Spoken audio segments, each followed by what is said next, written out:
행복한 상상, 소보루의 꿈꾸는 동화 이야기 시간이에요. 삼국유사 네 번째 이야기. 오늘은 신라시대 때의 이야기인데요. 여러분은 절세 미인이라는 얘기를 들어본 적 있나요? 세상에 견줄 만한 사람이 없을 정도로 뛰어나게 아름다운 여인을 일컫는 말인데요. 오늘의 이야기에서 그 절세 미인을 만나보도록 할게요. 다 함께 이야기 속으로 출발. 제목: 아름다운 수로 부인. 신라 성덕왕 때 순정공의 아내 수로 부인은 나라 안에서 제일 가는 미인이었어요. 어느 날 남편인 순정공이 강릉 태수가 되어 하인들과 함께 그곳에 가는 길이었죠.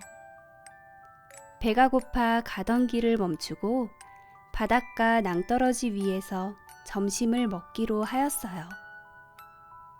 자리를 잡고 보따리를 풀어 음식을 펼치고는 맛있게 먹고 있는데 문득 수로 부인이 아래를 내려다보니 깎아지른 낭떠러지 바위 틈에 선홍빛의 아름다운 철쭉이 피어있는 게 아니겠어요? 누가 갖다 꽂아놓기나 한 듯 한 움큼 활짝 피어있는 그 선홍빛 철쭉꽃에 눈이 간 순간, 어머나, 저 아름다운 꽃 좀 봐. 한 송이만 갖고 싶구나. 라며 아름다운 수로 부인이 들뜬 목소리로 간절하게 소리쳤답니다. 부인은 마치 자기를 바라보며 상냥스레 웃고 있는 철쭉꽃이 어찌나 반가웠던지 어쩔 줄을 몰라 했어요. 하지만 선뜻 나서서 꽃을 꺾어줄 사람은 아무도 없었답니다. 깎아지른 듯 절벽 아래 낭떠러지 끝에는 시퍼런 바닷물. 아씨를 모시고 있는 힘센 젊은 하인들도 꽃을 뒤로 한 채 뒷걸음질을 쳤어요. 어휴, 사람의 발을 가지고는 내려가지 못하는 곳인데쇼. 모두들 이렇게만 말할 뿐 부인의 마음을 몰라주었지요. 남편인 순정공 또한 누구보다도 먼저 나서서 꺾어주고 싶었지만 시퍼런 바닷물이 무서워서 서로 눈치만 살피고 있었답니다. 그때 마침 암소를 몰고 지나가던 할아버지 한 분이 문득 고삐를 놓으며 낭떠러지를 내려다 보았어요. 억새꽃처럼 하얗게 샌 수염이 가슴께까지 내려오는 할아버지였지요. 할아버지는 모두들 그 꽃을 꺾어 수로 부인께 바치고 싶어 하면서도 감히 내려갈 생각을 못하고 있자 혼자 낭떠러지를 타고 내려가기 시작했답니다. 내려다만 봐도 아찔하게 깎아지른 낭떠러지를 할아버지는 무서운 줄도 모르고 잘도 내려갔어요. 수로 부인이 너무나 아름다워 할아버지는 마치 스물 안팎의 젊고 팔팔한 청년이 된 듯 했지요. 할아버지는 마침내 그 선홍빛 철쭉 한 묶음 꺾어와서 수로 부인에게 바쳤어요. 꽃만 바친 것이 아니라 할아버지의 마음까지 노래로 지어 바쳤답니다. 자줏빛 바위가에 잡은 손 암소를 놓게 하시고 나를 아니 부끄러워 하신다면 꽃을 꺾어 바치오리다. 그런데 수로 부인이 기쁜 얼굴로 철쭉꽃을 받아들자 할아버지의 그 억셉고 수염 달린 얼굴이 정말로 스물 안팎의 젊은이의 모습으로 변했답니다. 그때 동해 바닷속 용궁을 다스리고 있는 용이 아름다운 수로 부인을 몰래 엿보고 있었어요. 바다 용은 틈만 있으면 아름다운 수로 부인을 잡아갈 욕심으로 가득 차 있었지요. 이틀이 지나서였어요. 그날은 임해정이란 바닷가의 정자 위에서 또 점심을 먹으며 쉬고 있었죠. 그때 줄곧 틈만 노리고 있던 바다용이 벼랑간 나타나서 그만 수로 부인을 휙 잡아가 버렸어요.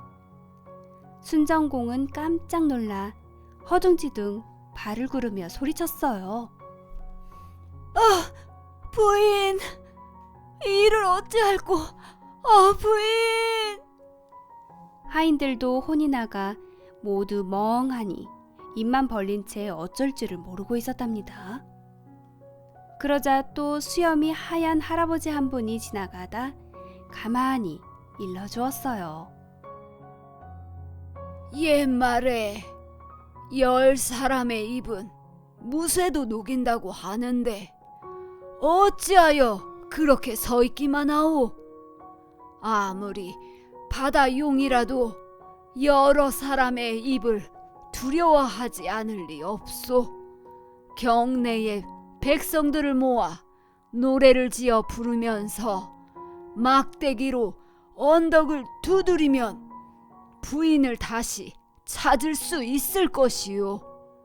어서 마을 사람들을 불러오소. 몇 사람 힘으로는 어림도 없소. 그 말을 듣자 순정공은 비로소 정신을 차린 듯 힘이 나서 하인들을 시켜 온 마을 사람들을 불러오게 했어요. 하인들이 불이 나게 달려가 온 마을 사람들을 불러왔지요.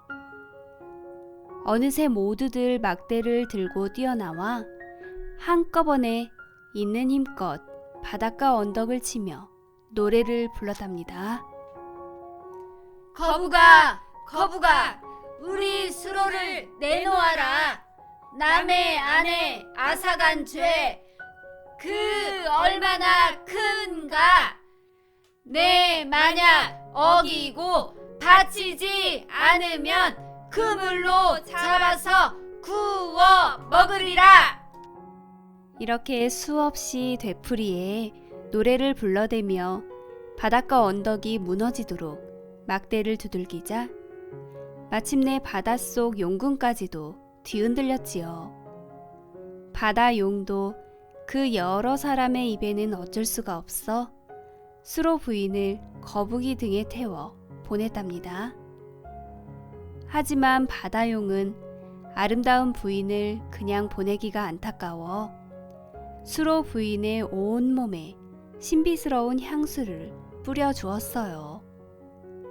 그래서 잠깐 용궁을 다녀온 수로 부인의 몸에서는 이 땅 위에서는 맡을 수 없는 아름다운 향기가 은은히 묻어 나왔답니다. 수로 부인이 돌산 위에 핀 철쭉꽃을 갖고 싶어 하자 소를 몰고 가던 노인이 꺾어다가 바치고 가사를 지어 바친 것이 사구채 향가인 헌화가예요. 또 임해정에 이르렀을 때 갑자기 용이 나타나 수로 부인을 바닷속으로 끌고 갔는데 백성들이 노래를 부르자 다시 수로 부인이 나타났다고 하지요. 바로 이 노래가 신라 가요인 해가랍니다. 우리나라 강원도 삼척시에는 삼국유사에 등장하는 헌화가와 해가에 등장하는 수로 부인 이야기를 토대로 한 수로 부인 헌화공원이 있답니다. 전설을 기반으로 한 초대형 수로 부인 상을 비롯한 다양한 조각상과 전망대, 산책로를 걸으며 동해 바다의 비경을 즐길 수 있다고 해요.